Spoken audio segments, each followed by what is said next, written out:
Thibaut Dumanoir, vous êtes avocat spécialisé dans le numérique. Moi, personnellement, je préfère au mot numérique le mot informatique anthropologique, qui est beaucoup plus large. Alors, l'avocat, au sein de ce, d'abord, comment s'est installé, dans le développement de votre carrière, le droit face à l'intelligence économique? Alors, avant de répondre à cette question, je vais me lancer aussi dans quelques propos sémantiques, en disant je pense qu'on peut parler de données et d'algorithmes. L'un et l'autre maintenant étant de plus en plus indissociables, mais sur le plan juridique, est-ce qu'on ne va pas avoir un régime juridique pour les données et un autre pour les algorithmes? Et c'est ce qui se dessine actuellement.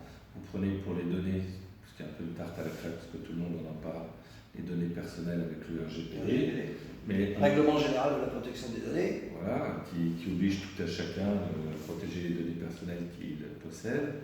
Et puis, il y a également des dispositions qui commencent à naître sur les algorithmes, qui obligent, lorsque vous avez une sélection d'un candidat, un crédit ou un autre, sur la base d'un algorithme, et bien de dire voilà comment cet algorithme fonctionne. Alors, on ne trahit pas les secrets de fabrication de l'algorithme et d'écriture, mais de dire voilà les principes qui permettent de sélectionner.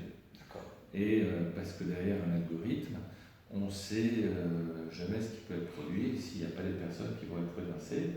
On a des exemples. En gros, est-ce que cet algorithme respecte les principes du droit et notamment la liberté individuelle et les données personnelles? Comment l'encadre-t-on? La difficulté sur les algorithmes, ce sont les algorithmes auto-apprenants.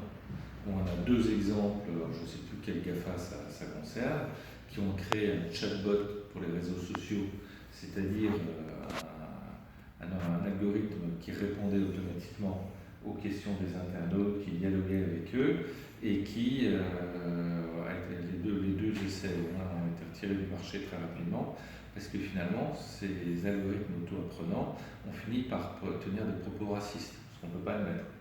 Mais là encore, on va se poser le problème de liberté d'expression, parce que si je dis au robot, vous n'avez pas le droit de dire ça, ça et ça, est-ce que je ne contrôle pas la liberté d'expression et en même temps, on ne peut pas laisser tenir certains propos. Et donc, je reviens sur votre question, mais qui est de dire l'évolution un peu du droit de l'IE. Oui. Donc, il y a eu un... Avant de traiter ce sujet qui est passionnant, je voudrais quand même repréciser une chose pour nos auditeurs. En fait, ce que vous êtes en train de dire, c'est qu'on commence à se créer un droit de l'algorithme. Alors, il y a déjà par petites touches. C'est un peu au parallèle, mais il y a un droit de l'algorithme et par là même de l'intelligence artificielle qui se crée. Et il y en aura beaucoup. Actuellement, c'est l'homme qui commande la machine. Bon, à terme, avec l'intelligence artificielle, est-ce que ça va pas être le contraire? Il y a aussi beaucoup de mythes. Enfin, on va pas je ne suis pas du tout en tant que juriste, prudent. On prend le rapport Villani, ou des rapports comme ça. Et est-ce que ça n'a pas changé les rapports sociaux dans les entreprises? En disant le lien de subordination, c'est pas forcément avec un patron. Tout à fait. Le lien de subordination est avec l'ordinateur. Voilà, c'est très avancé. Pour le moment, les réflexions sur l'intelligence artificielle et l'algorithme, on dérive un peu de notre sujet, sont quand même très très embryonnaires parce que les réflexions portent en termes de responsabilité. Donc les deux exemples qui sont cités, c'est la voiture autonome.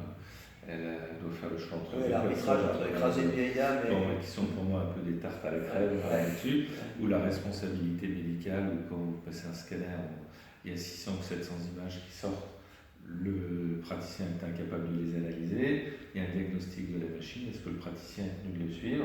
S'il ne le suit pas et que la personne en a des conséquences, est-ce qu'à ce moment-là, on peut se retourner contre le praticien, etc.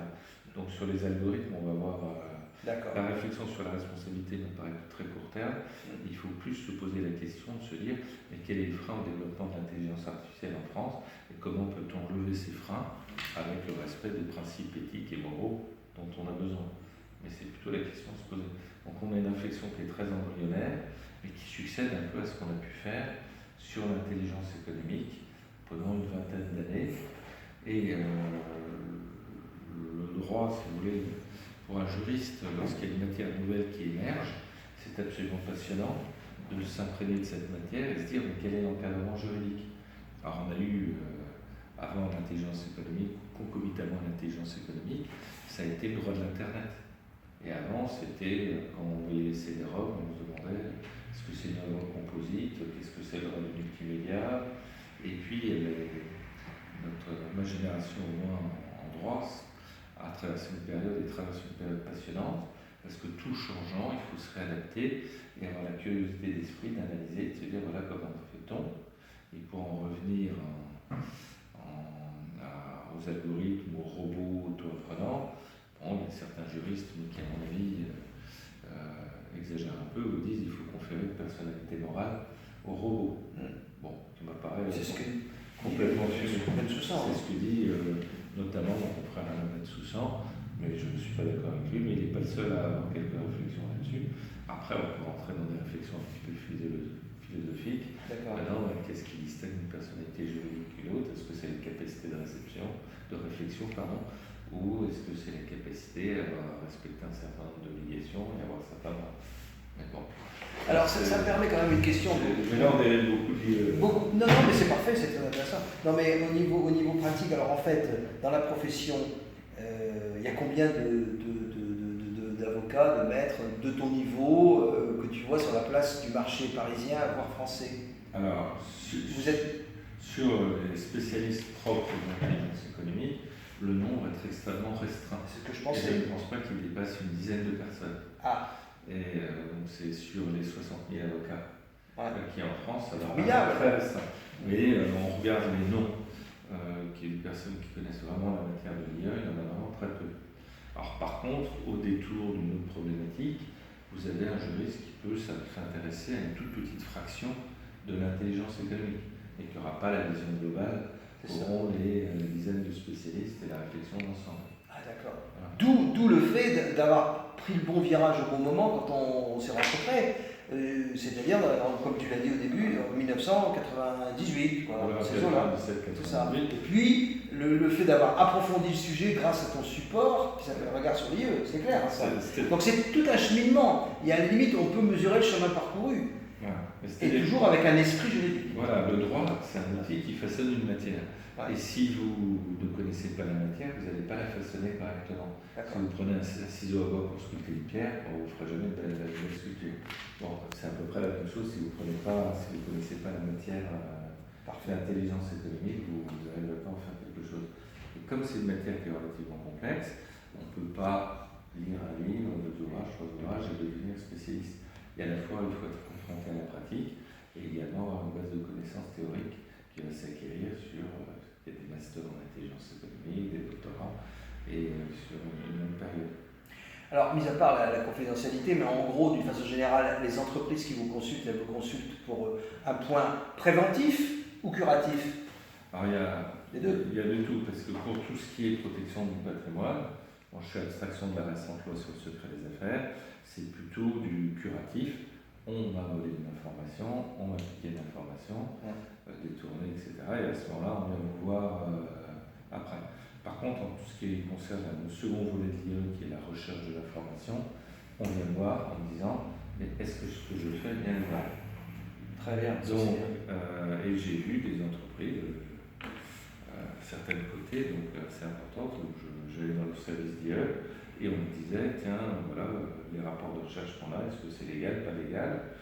La difficulté, c'est que toute information a un régime juridique, et est-ce qu'en regardant la nature de l'information, je peux me dire, tiens, il y a tel système juridique, telle règle juridique qui s'applique, et donc je suis hors la loi si je ne l'applique pas. Je prends l'exemple bien basique, données personnelles, je sais l'identifier, donc je sais la règle qui s'applique, et si j'ai le droit de la conserver ou pas conserver.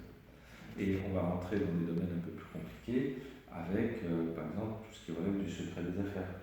Qu'est-ce qu'une information secrète? Qu'est-ce qu'une information confidentielle? C'est moins évident. Eh bien, écoutez, si vous le permettez, on traitera ce sujet dans une vidéo suivante, puisque je crois que vous êtes l'auteur d'un livre en plus sur le sujet. Merci. Voilà.